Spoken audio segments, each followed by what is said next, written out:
Halo, Assalamualaikum warahmatullahi wabarakatuh. Kami mahasiswa dan mahasiswi dari Universitas Putra Indonesia Cianjur, Fakultas Ekonomi, Prodi Manajemen, semester 3, dan kami dari kelompok 5. Kelompok 5 beranggotakan 7 kelompok yang masing-masing bekerja sama dalam memenuhi tugas dengan materi bank digital. Video ini dibuat untuk menyelesaikan salah satu tugas dari mata kuliah Manajemen Bank dan Lembaga Keuangan Non-Bank dengan dosen pengampu Bapak Dandi Bahtiar, SEMM KFA.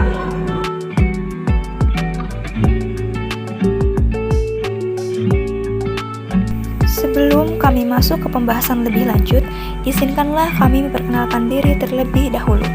Yang pertama, saya sendiri atas nama Risa Rubianti dengan NIM 21610045 dan Bella Cahya Fitriani dengan NIM 21610048 dan Nur Hasanah dengan NIM 21610059 dan Nur Utami dengan NIM 21610070 dan Yadi Junaidi dengan NIM 21610073 dan Muhammad Najri Adlani dengan NIM 21610078 dan Wulan Sri Cahyani dengan NIM 2161000106.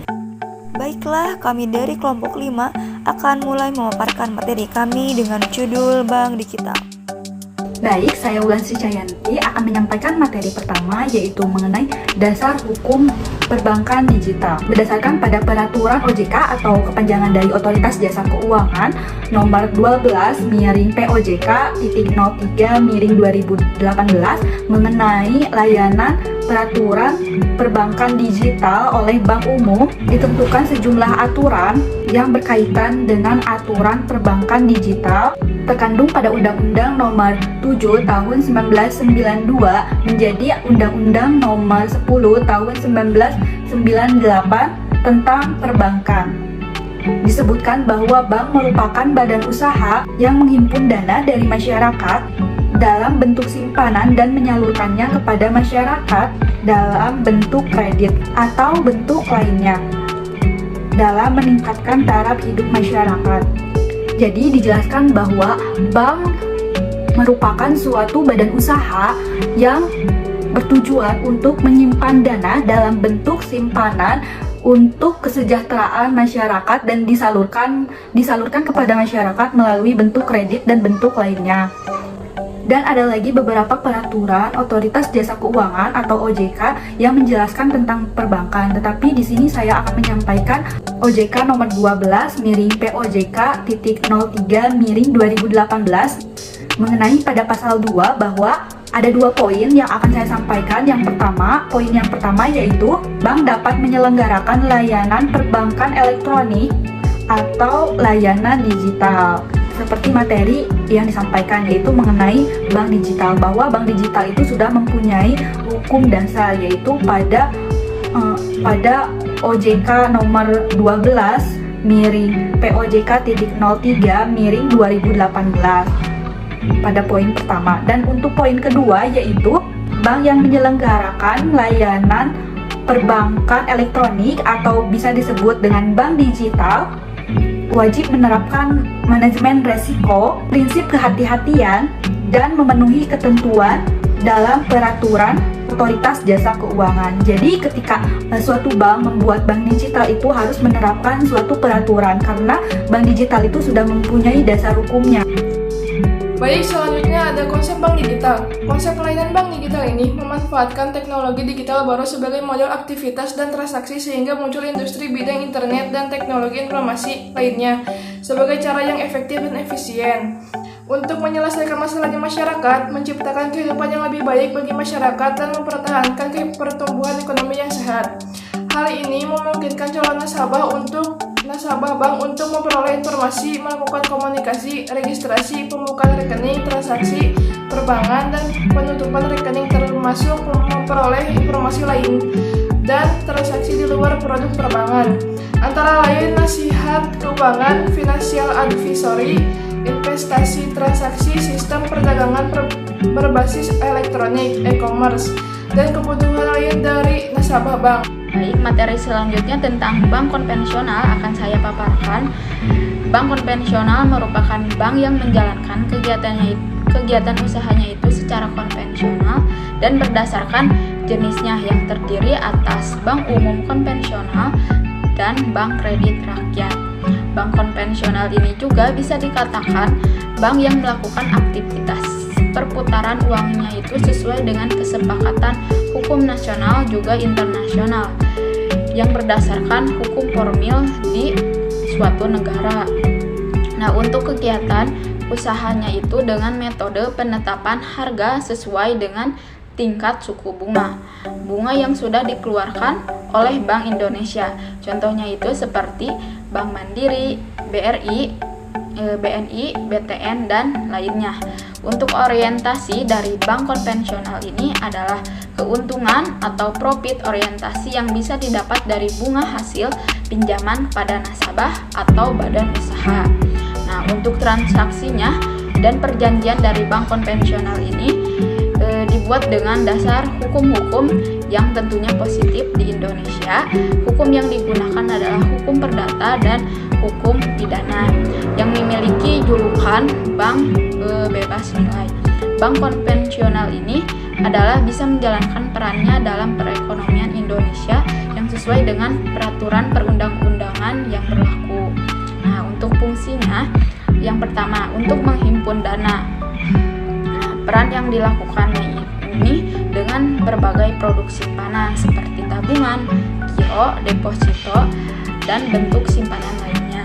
Lalu yang kedua untuk menyalurkan dana.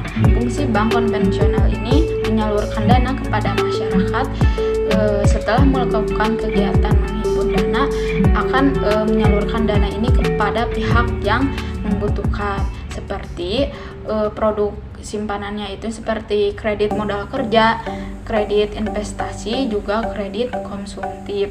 Lalu yang ketiga yaitu penyedia layanan. Fungsi bank konvensional ini untuk menyediakan layanan juga jasa seperti dalam Shopee.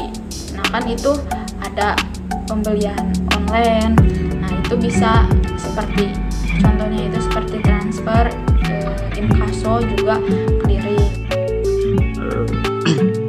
Baik, di sini saya akan menjelaskan tentang bank digital. Apa itu bank digital? Bank digital yaitu layanan atau kegiatan perbankan melalui kantor bank tertentu dengan menggunakan sarana elektronik atau digital milik bank atau melalui media digital yang dilakukan secara mandiri oleh nasabah yang memungkinkan calon nasabah atau nasabah bank untuk memperoleh informasi, melakukan komunikasi, registrasi, pembukaan rekening, transaksi perbankan, dan penutupan rekening, termasuk memperoleh informasi lain dan transaksi di luar produk perbankan, antara lain nasihat keuangan atau financial advisory, investasi, transaksi e-dagang atau e-commerce, dan kebutuhan lainnya dari nasabah bank. Dalam prinsipnya, bank digital sama dengan e-banking. Namun karakteristik bank digital lebih luas dibandingkan e-banking. Karena pada bank digital, nasabah dapat mengakses seluruh layanan perbankan melalui kumpulan e-banking di satu tempat atau digital branch, atau melalui e-banking pada perangkat milik bank atau nasabah. Baik, di sini kita akan membahas perbedaan antara bank konvensional dan bank digital. Nah, untuk bank konvensional itu sendiri adalah bank yang menjalankan kegiatan usaha secara konvensional. Nah, berdasarkan jenisnya terbagi menjadi dua. Yang pertama yaitu ada bank umum konvensional dan yang kedua ada bank perkreditan rakyat. Nah, prinsip dari bank konvensional itu sendiri yaitu yang pertama ada menetapkan bunga sebagai harga baik untuk produk simpanan berupa tabungan, deposito ataupun untuk produk simpanan pinjam kredit. Nah, untuk yang kedua yaitu ada bank menggunakan atau menetapkan berbagai biaya dalam nominal tertentu. Nah, untuk kegiatan dari bank konvensional itu sendiri, yang pertama itu ada menerima dana dari masyarakat berupa tabungan, dana, dan juga deposito. Nah, Untuk yang kedua yaitu ada menyalurkan kembali dana yang diterima dari masyarakat dalam bentuk pinjaman ataupun kredit. Nah, kita lanjut ke bank digital. Bank digital berdasarkan peraturan OJK nomor 12/POJK.03/2021 disebutkan bahwa bank digital adalah bank berdasarkan hukum Indonesia atau BHI yang menyediakan dan menjalankan kegiatan usaha terutama lewat saluran elektronik tanpa kantor fisik. Selain itu, kantor pusat atau menggunakan kantor pusat yang memang terbatas. Nah, prinsip dari bank digital ini sendiri yaitu berupa bisa jadi sama dengan m-banking. Namun, bank digital ini mempunyai cakupan yang lebih luas. Nah, dari penjelasan tersebut dapat disimpulkan bahwa perbedaan dari bank digital dan juga bank konvensional dapat dilihat dari wujudnya. Nah, untuk bank konvensional itu sendiri memiliki wujud fisik berupa kantor, pusat, dan juga cabang. Nah, sementara dari bank digital dapat beroperasi hanya dengan sebuah kantor pusat saja dan tidak memerlukan kantor cabang. Nah, dari keuntungan yang bisa diraih dari bank digital sendiri yaitu biaya administrasi lebih rendah dan juga biaya transfer lebih rendah ataupun bisa jadi gratis, dan juga suku bunga bisa lebih tinggi. Saya Nur Tami dengan NIM 2161070 akan mempresentasikan mengenai tantangan bank digital. Biaya investasi yang besar terutama untuk teknologi dan tenaga kerja di Indonesia yang masih sangat kurang. Juga regulasi bank digital yang sampai sekarang masih belum dievaluasi oleh pemerintah.